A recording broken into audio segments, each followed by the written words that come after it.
Halo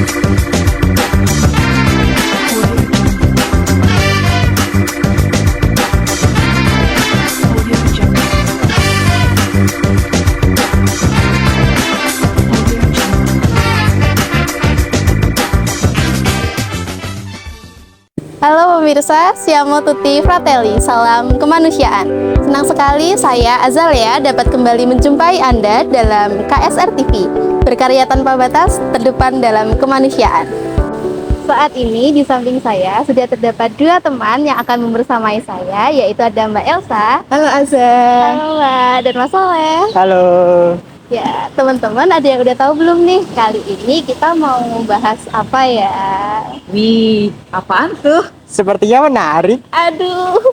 Ya, kali ini kita akan membahas salah kaprah atau kesalahan-kesalahan dalam pertolongan pertama yang sering terjadi di masyarakat, atau bahkan mungkin kita sendiri juga masih sering melakukan itu. Nah, kesalahan-kesalahan ini nih yang nantinya perlu kita luruskan, apalagi kan kita yang mau jadi seorang penolong gitu. Ada 3 kasus yang akan kita bahas, yaitu yang pertama patah tulang.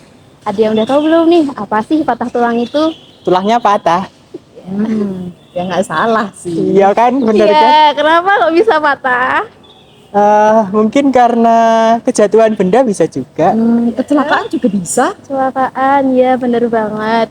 Jadi patah tulang atau fraktur yaitu terjadinya kerusakan terhadap jaringan tulang akibat adanya ruda paksa.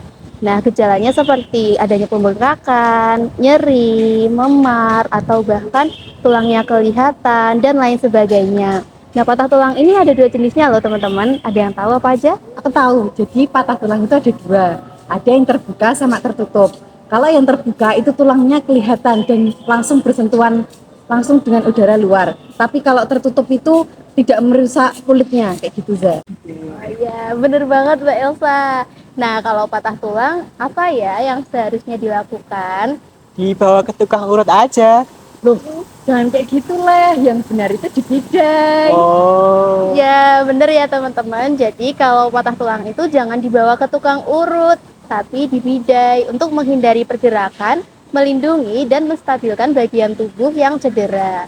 Nah, untuk penjelasan lebih lanjutnya, yuk kita simak video penanganan patah tulang pada kecelakaan. Yuk. Hal yang perlu dilakukan sebelum memberikan pertolongan pertama yaitu pastikan kondisi sekitar seperti lingkungan, orang lain, dan korban aman terlebih dahulu. Kemudian, pastikan keamanan diri penolong dengan menggunakan alat pelindung diri seperti masker dan sarung tangan lateks. Lakukan fiksasi manual untuk mengurangi pergerakan pada bagian tubuh yang cedera, dan berikan bantalan pada kedua sisi untuk memberikan rasa nyaman. Kemudian, lakukan pembidaian dengan mengukur terlebih dahulu ukuran bidai pada bagian tangan yang tidak cedera. Terdapat berbagai macam bidai yang dapat digunakan. Salah satunya yaitu bidai improvisasi dengan menggunakan kardus bekas. Setelah diukur, lakukan pembidaian pada tangan yang mengalami patah tulang dengan meletakkan bidai di antara tulang yang patah. Kemudian, ikat menggunakan mitela pada 2 sendi dari tulang yang patah yang banyak bergerak. Perlu diingat, ikatan jangan terlalu keras, namun juga jangan terlalu longgar.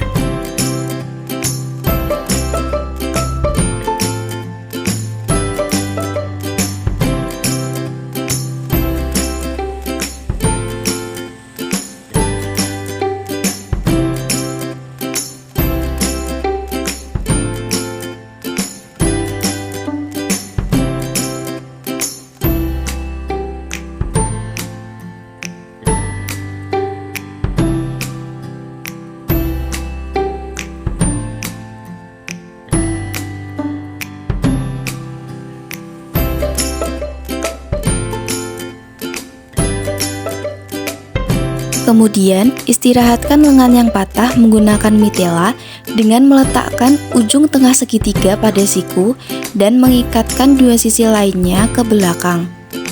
Pastikan semua ikatan terikat dengan tepat, rapi, dan tidak ada sisa mitela yang menjuntai. Apabila terdapat mitela yang menjuntai, rapikan kembali dengan memasukkan sisa kain mitela ke dalam sela-sela ikatan.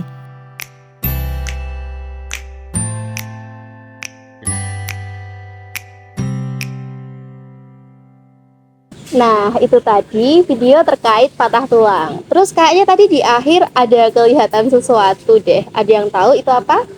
Tadi di kakinya kayaknya ada sedikit luka lecet. Iya, bener. Jadi kasus kedua kita yaitu penanganan luka lecet.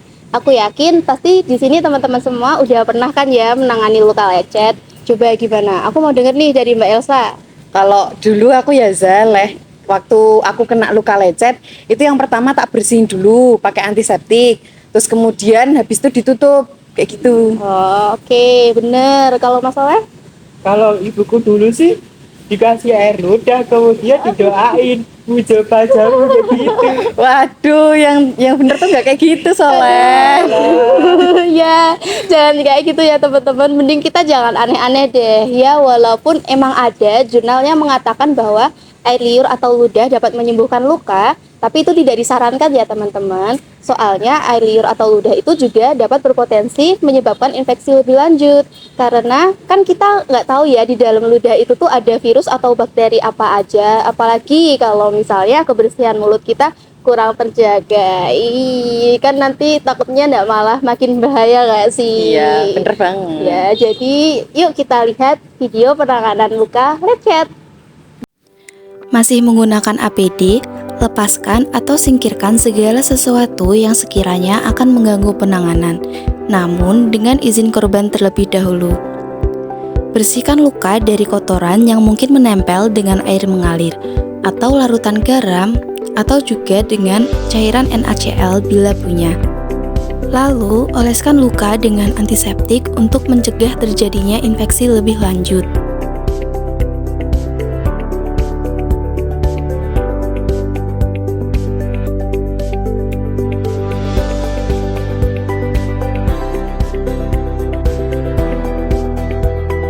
Kemudian, tutup luka menggunakan kasa steril, dan pastikan seluruh permukaan luka dapat tertutup dengan baik.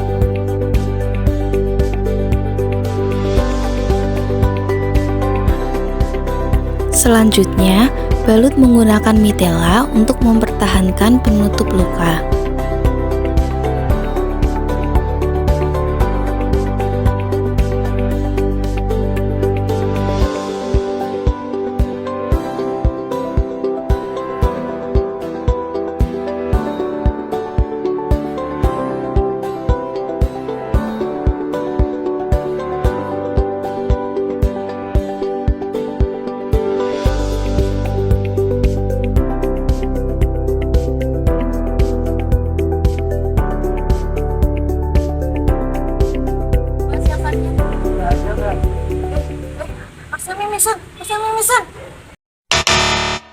Kasus ketiga, mimisan. Hayo, siapa yang kalau mimisan kepalanya malah dikeatasin? Aku Aduh, kenapa dikeatasin? kan biar darahnya nggak keluar Za, jadi didongakin gini. Aduh, justru itu Mbak, harusnya darahnya dibiarkan keluar aja. Soalnya takutnya kalau kepalanya didongain, nanti darahnya malah masuk tertelan dan masuk ke saluran pencernaan. Terus nanti bikin iritasi saluran pencernaan. Atau enggak bisa juga darahnya malah masuk ke saluran nafas dan bikin masalah yang lainnya. Itu kan nanti jadi makin bahaya. Pantesan ya Zaleh, kalau waktu didongengin tuh kayak ada makan rasa besi-besi, terus kayak darahnya pas ketelan tuh anyir, amis lagi. Terus yang bener caranya gimana Za? Kalau mimisan, kita bisa minta orang yang mimisan itu untuk menundukkan kepalanya. Habis itu kita minta korban untuk menekan cuping hidungnya selama beberapa saat untuk membantu mempercepat darahnya berhenti. Sambil korbannya memencet cuping hidungnya, kita bisa membantu korban untuk membersihkan darah yang keluar. Nah, kalau dirasa udah berhenti, kita juga bisa kompres pangkal hidungnya dengan kompres dingin atau dengan es untuk memperlambat perdarahannya.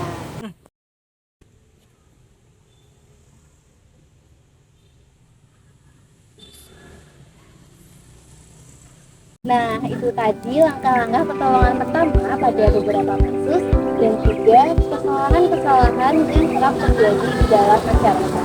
Gimana nih, Mas Samada, udah pada paham belum? Paham banget loh, dan aku baru tahu ternyata masih banyak kesalahan yang kita lakukan saat penanganan. Ya bagus banget, jadi kita bisa lebih tahu lagi gimana cara penanganan yang benar. Oh ya, jangan lupa ya teman-teman, kalau teman-teman ketika menemui kasus tersebut dan teman-teman ingin memberikan pertolongan pertama, jangan lupa untuk menerapkan 7 langkah pertolongan pertama. Isinya apa saja kita bahas kapan-kapan lagi. Oke, mungkin udah cukup segini dulu aja kali ya. Tadi kita udah belajar, ya belum banyak, tapi semoga dikit-dikit lama-lama menjadi bukit. Akhir kata untuk teman-teman semua, yuk belajar pertolongan pertama supaya bisa membantu sesama. FAI Unsur 2023, be smart, creative, and competitive to raise the spirit of humanity. Semangat kemanusiaan!